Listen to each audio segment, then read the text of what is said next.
السلام عليكم ورحمة الله وبركاته.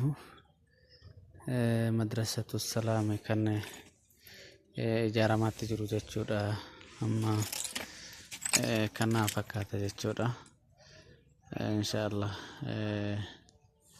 سنور هرا وديد أوان تأفي سنور قبيتوني إنجلا جتشودا أرماتني فيرونس كنو dhaabbatee jira akkuma agartan kana jechuudha.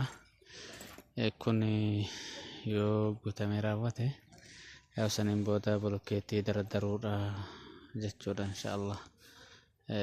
Kanaaf gaanaatuma kanatu har'aa boru jechuu baay'isan qaayidumtii isaaniidha. Karumaaf xiqqoo duubatti akka harkifachuutti jiru nama beekama. haa ta'u malee inshaallah fuula achas deeffatanii jiranii amma. بارك الله فيكم.